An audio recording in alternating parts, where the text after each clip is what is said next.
So friends यहाँ पर ये बोल रही है कि मेरे प्रति उसका गुस्सा कम नहीं हुआ। इस इंग्लिश में हम इस तरीके से बोलेंगे, his anger towards me has not softened. तो ध्यान रखना यहाँ पर टी साइलेंट, इसे सॉफ्टन्ड पढ़ा जाएगा। बता रही है कि his anger towards me has not softened, यानी मेरे प्रति उसका गुस्सा कम नहीं हुआ। His anger towards me has not softened. मैंने एक वादा किया था जिसे मैं निभा नहीं पाई। बता रही है कि I made a promise that I couldn't keep.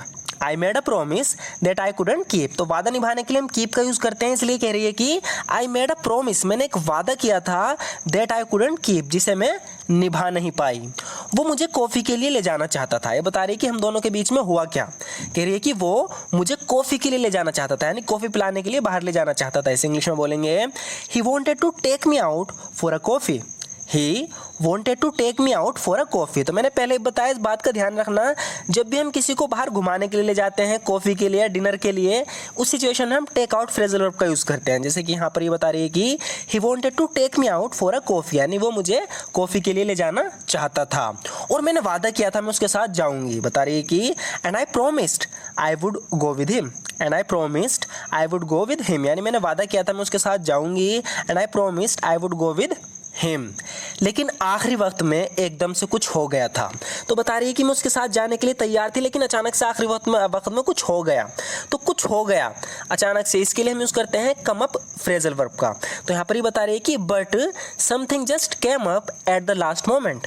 But something just came up at the last moment. बता रही है कि लेकिन आखिरी वक्त में एकदम से कुछ हो गया था। But something just came up at the last moment. ठीक 9 बजे जब मैं घर से निकलने वाली थी। बता रही है कि एट प्रिसाइसली 9, एट प्रिसाइसली 9 मतलब ठीक 9 बजे। When I was about to leave my house, जब मैं घर से निकलने वाली थी। At precisely 9 when I was about to leave my house, ठीक 9 बजे जब मैं अपने घर से निकलने वाली थी। जब मेरे फ़ोन की घंटी बजी तो मुझे ये लगा वही होगा। बता रही है कि जब मेरे फ़ोन बजा तो मुझे लगा वही लड़का होगा जिसके साथ मैं घूमने जा रही हूँ, वही पूछ रहा होगा कि मैं तैयार हुई नहीं। तो बता रही है कि व्हेन माई फ़ोन रैंग, यानी जब मेरा फ़ोन बजा, when my phone wrong I thought it was him, मुझे लगा ये वही होगा।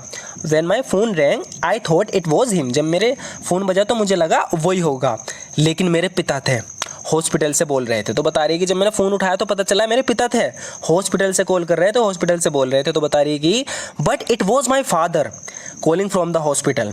But it was my father, लेकिन मेरे पिता थे calling from the hospital, hospital से बोल रहे थे, यानी हॉस्पिटल से कॉल कर रहे थे। मेरी माँ का एक्सीडेंट हुआ था और वो अस्पताल में भर्ती थी। बता रही कि my mother had an accident, my mother had an accident, यानी मेरी माँ का एक्सीडेंट हुआ था।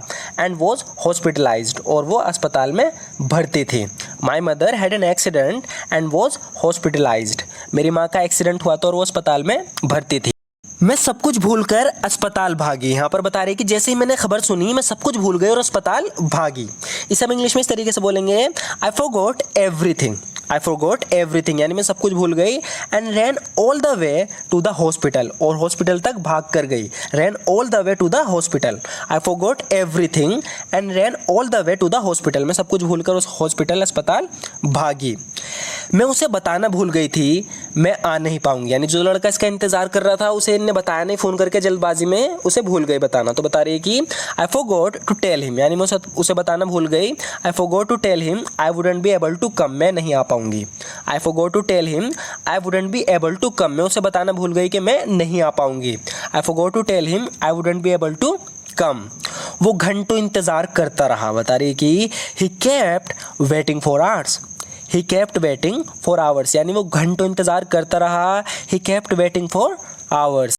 नेक्स्ट देखते हैं फ्रेंड्स, यहाँ पर ये बोल रही है कि हमारी बहस हो गई थी लेकिन अब हमारी फिर से बोलचाल हो गई। सो फ्रेंड्स यहाँ पर इससे बताना चाह रही है कि हमारी बहस हो गई थी, उसके बाद हमारी बोलचाल बंद हो गई, लेकिन अब हमारी फिर से बोलचाल हो गई।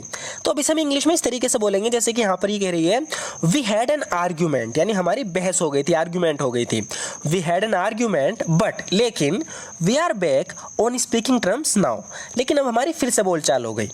We had an argument but we are back on speaking terms now. इसे अच्छे समझने से पहले आप इस सेंटेंस को देखो, ये हमने कल यूज़ किया था। यहाँ पर ये इससे बता रही है कि मेरी उससे बोलचाल नहीं है, मेरी उससे बोलचाल बंद है, नहीं है। इस इंग्लिश में हम बोलेंगे I am not on speaking terms with him, I am not on speaking terms with him. तो ध्यान रखना यहाँ पर भी हमने यूज़ किया है ऑन स्पीकिंग टर्म्स का बोलचाल के लिए। तो बता रही है कि I am not on speaking terms with him, यानी मेरी उससे बोलचाल बंद है।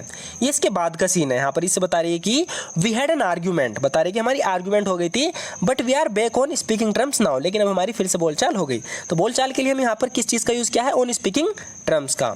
नेक्स्ट देखते हैं फ्रेंड्स, आगे कह रही है कि सारा क्रेडिट आपको जाना चाहिए, यानी हमें फिर से बोलचाल होगी, इसका सारा क्रेडिट आपको जाना चाहिए। इसे इंग्लिश में बोलेंगे all the credit should go to you, all the credit should go to you, यानी सारा क्रेडिट आपको जाना चाहिए।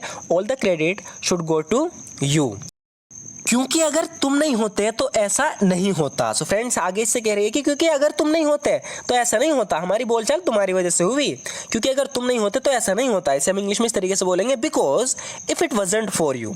If it wasn't for you का मतलब है कि ये तुम्हारी वजह से हुआ है, अगर तुम नहीं होते, if it wasn't for you this wouldn't have happened, ऐसा नहीं हुआ होता, ऐसा नहीं होता। Because if it wasn't for you this wouldn't have happened. रात पुलिस आई थी और उसे ले गई। यहाँ पर कोई इसे परेशान कर रहा था इस लड़के को, तो बता रही है कि रात पुलिस आई और उसे ले गई। इसे इंग्लिश में बोलेंगे police came in the night and took him away. Police came in the night and took him away, यानी रात पुलिस आई थी और उसे ले गई। Police came in the night and took him away. Finally मुझे उससे छुटकारा मिल गया। कह रही है कि finally I got rid of him. Get rid of him का मतलब होता है छुटकारा पाना, तो बता रही है कि finally I got rid of him, यानी फाइनली मुझे उससे छुटकारा मिल गया। I finally got rid of him. तुमने मुझे धोखा दिया और इसके लिए मैं तुम्हें माफ़ नहीं करूंगा। यहाँ पर ये बता रहा है कि तुमने मुझे धोखा दिया और इसके लिए मैं तुम्हें माफ़ नहीं कर सकता। इसे इंग्लिश में इस तरीके से बोलेंगे, यू चीटेड ऑन मी, यानी कि ये इसकी गर्लफ्रेंड थी लेकिन ये किसी और के साथ घूम रही थी, इसने इसे पकड़ लिया, इसे चीट कर रही थी। तो कह रहा है कि यू चीटेड ऑन मी, यानी तुमने मुझे धोखा दिया। You cheated on me and I can't forgive you for that, और इसके लिए मैं तुम्हें माफ़ नहीं कर सकता। You cheated on me and I can't forgive you for that, तुमने मुझे धोखा दिया, इसके लिए मैं तुम्हें माफ़ नहीं कर सकता। तुम्हारी गलती माफ़ी के लायक नहीं है। Your mistake is unforgivable. Your mistake is unforgivable, यानी तुम्हारी गलती माफ़ी के लायक नहीं है। Your mistake is unforgivable. आगे कह रही है कि बच्चे घर पर अकेले थे, इसलिए मैंने माइकल को बच्चों को देखने के लिए भेजा। यानी यहाँ पर माइकल था तो पूछ रहा है कि माइकल कहाँ है, तो बता रही है कि माइकल को मैंने घर भेज दिया, क्योंकि घर पर बच्चे अकेले थे तो उन्हें देखने के लिए भेज दिया, यानी बच्चों को चेक करने के लिए भेज दिया कि बच्चे ठीक है या नहीं। तो मैंने पहले बताया, इसके लिए हम यूज़ करेंगे चेक ऑन फ्रेजल वर्ब का। तो बता रही है कि the kids were alone at home, बच्चे घर पर अकेले थे, सो इसलिए I send Michael to check on the kids, तो मैंने बच्चों को देखने के लिए माइकल को भेज दिया। मैंने 7 बजे का अलार्म लगाया था। यहाँ पर ये बता रही है कि I set the alarm for 7 o'clock। I set the alarm for 7 o'clock। Alarm set करने के लिए, अलार्म लगाने के लिए हम सेट का यूज़ करते हैं, तो बता रहे कि I set the alarm for 7 o'clock, यानी मैंने 7 बजे का अलार्म लगाया था लेकिन अलार्म नहीं बजा।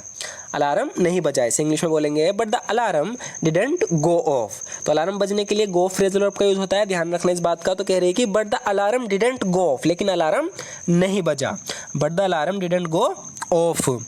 क्या तुम अपनी ट्रिप को कल तक के लिए टाल नहीं सकते? यहाँ पर ये ट्रिप पे जा रहा है आज ही, तो ये लड़की से कह रही है कि क्या तुम कल तक के लिए अपनी ट्रिप को टाल नहीं सकते?